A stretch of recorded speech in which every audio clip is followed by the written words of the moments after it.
Oi pessoal, tudo bem? Eu sou a Paloma Antunes, a Lolinda Niar, e esse é mais um vídeo do nosso fabuloso Vlog da Liga.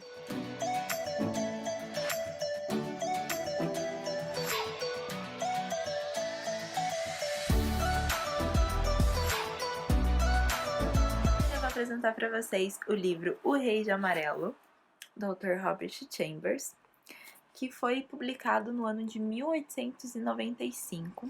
Este não é mais o texto como era antigamente, mas é o que temos para hoje. Essa edição aqui é da editora Intrínseca, do ano de 2014, que foi quando ele foi lançado aqui no Brasil. Eu achei essa ilustração muito bonitinha, gente. Reparem. Muito fofinho.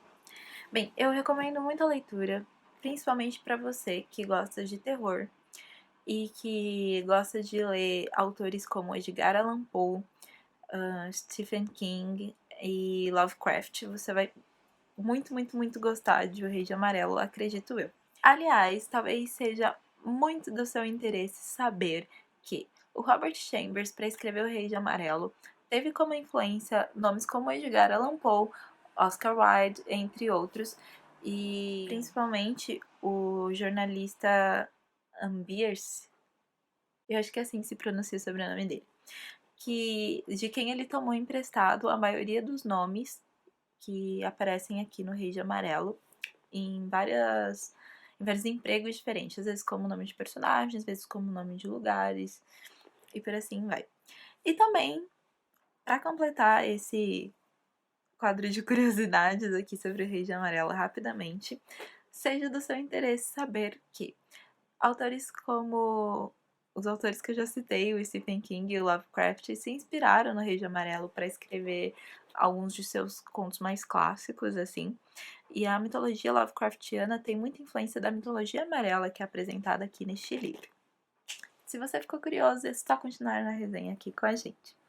Bem, não tem muito como resumir a história do Rei de Amarelo, até porque ela não tem uma história contínua. Esse livro, na verdade, é uma coletânea de contos relacionados entre si, são 10 contos, e dá pra gente dividir eles entre duas partes e uma passagem.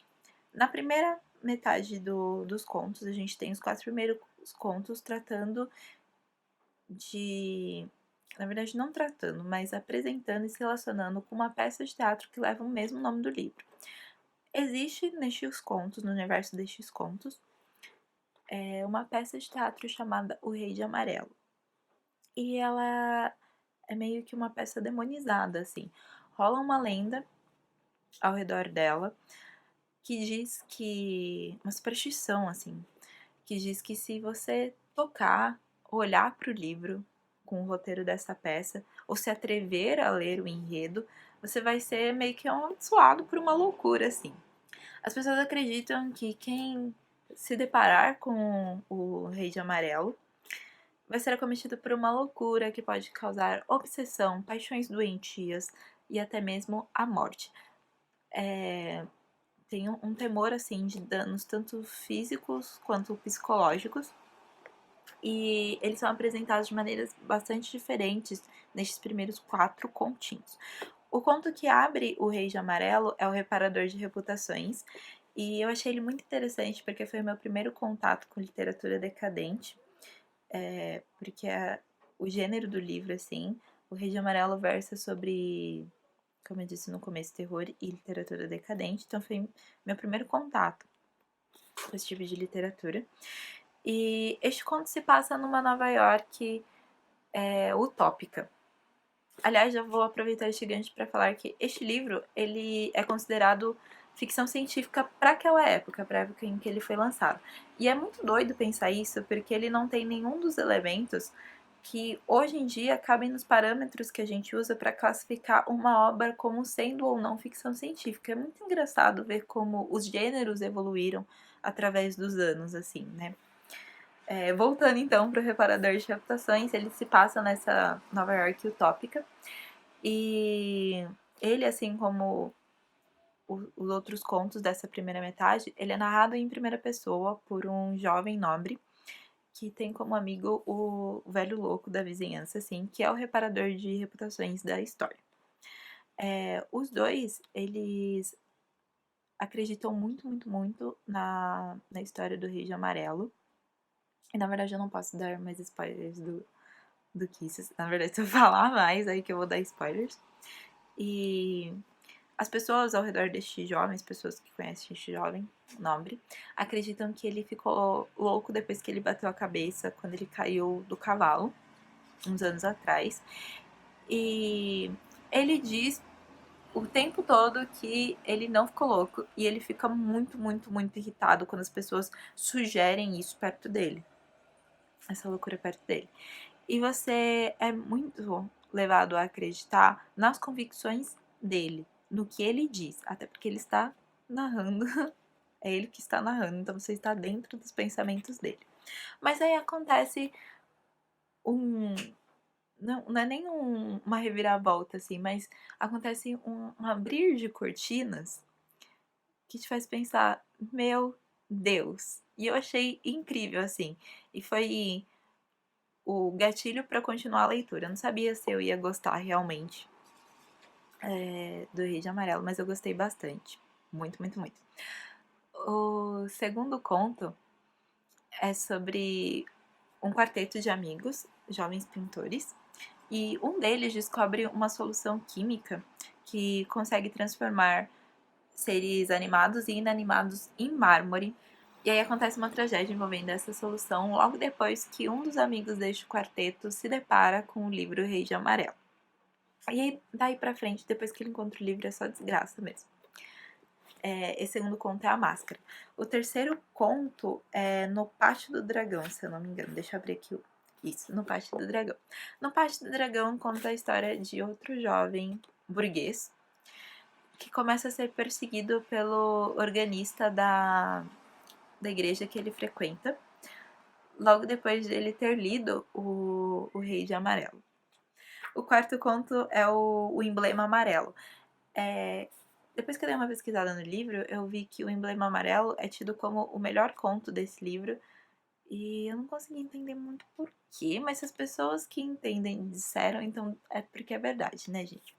O Emblema de Amarelo conta a história, o nascimento, assim, e o breve desenrolar de uma paixonite entre um pintor e a sua modelo. Mas tudo é esmagado, por assim dizer, depois que a modelo tira o Rei de Amarelo do armário, assim. E eles leem, os dois leem a história. O quinto conto é o meu favorito desse livro, que é o Demoiselle Lys. Ele é o primeiro conto de passagem. Ele tem uma passagem do real pro fantástico, assim, pro imaginário. E é um caçador se perdendo numa charneca. Ele é encontrado por uma garota que é, assim, a senhora de um palacete. E ela cria falcões e os dois se apaixonam pelo outro, assim, praticamente à primeira vista. E rola toda uma corte cavalheiresca.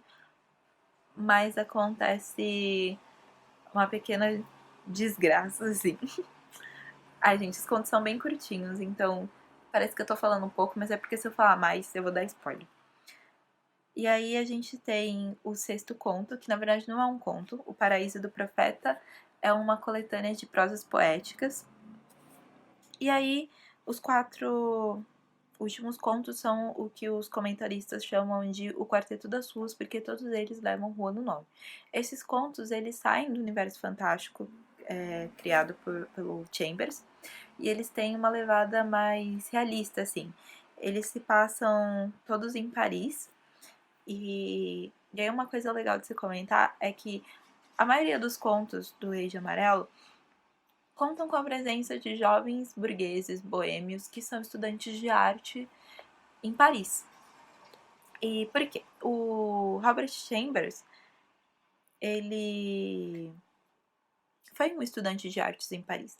Então, esses 4 últimos contos que são mais realistas, eles têm uma riqueza, assim, de detalhes em termos de descrição de ruas, de lugares, porque o Robert esteve nestes lugares. O Chambers, ai, que intimidade.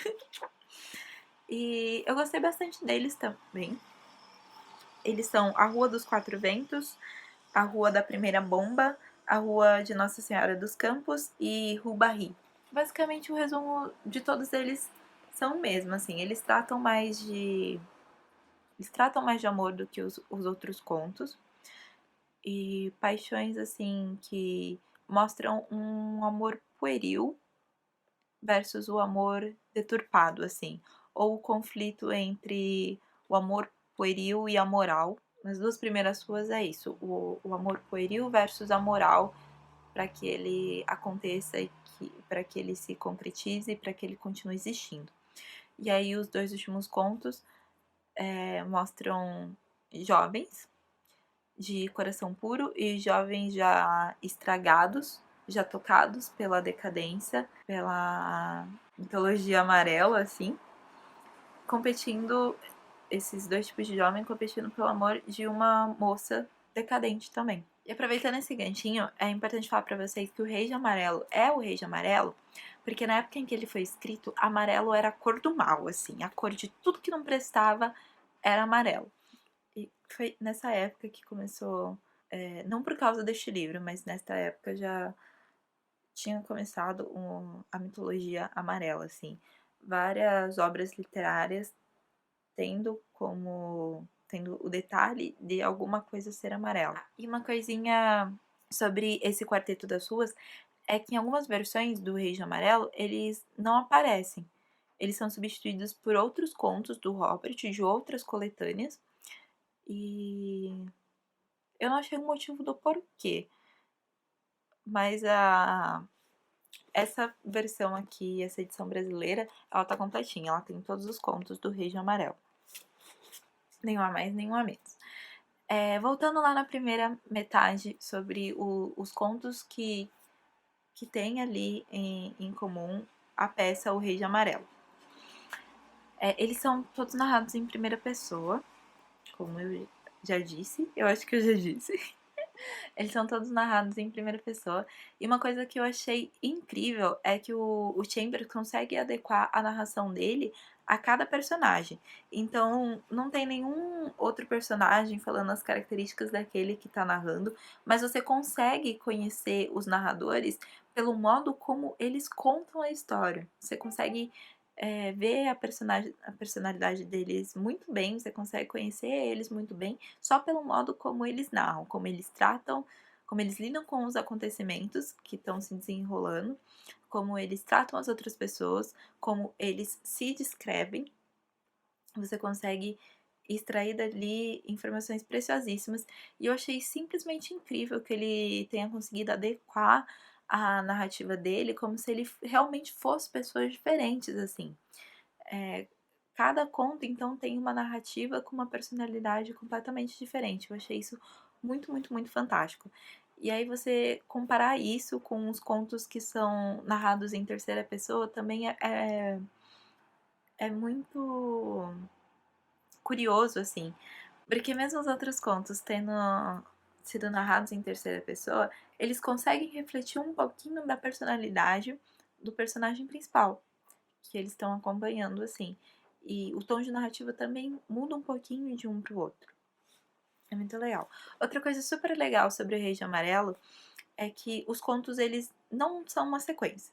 Um conto não dá continuidade a outro, mas todos eles estão conectados. Se não pela peça O Rei de Amarelo, estão conectados por pequenos detalhezinhos que nessa edição, eu não sei na edição original e nem nas outras, assim, mas pelo menos nessa brasileira, que tem os comentários do Carlos Orsi, ele sempre deixa um índice de notas no final de cada conto, mostrando as pequenas referências, as pequenas linkagens entre um conto e outro. Eu não vou falar muito sobre elas, porque eu particularmente acho uma delícia você reconhecer referências aqui e ali e ir montando quebra-cabeça dentro da sua mente.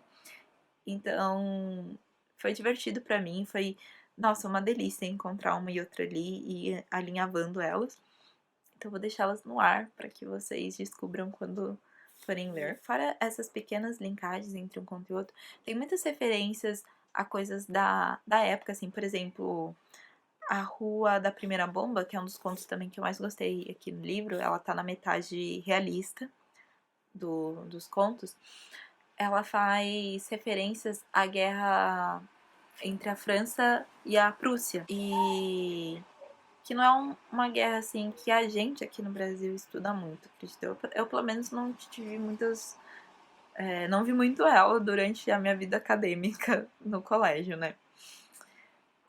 Então, o Carlos Garcia, ele pega referências, porque se você não tem já uma base sobre essa guerra, fica um pouquinho difícil entender o que está acontecendo no texto. Parece que tudo aquilo foi mais imaginação do Robert mesmo. Mas ele pega essas pequenas referências que a gente não entenderia logo de cara, por não estar inserido nessa cultura, nesses países em que se passam os contos. E ele vai explicando pra você, ó, essa referência aqui é porque lá em ano tal aconteceu isso, isso e aquilo. Ou essa referência aqui é porque na mitologia amarela isso significava tal coisa.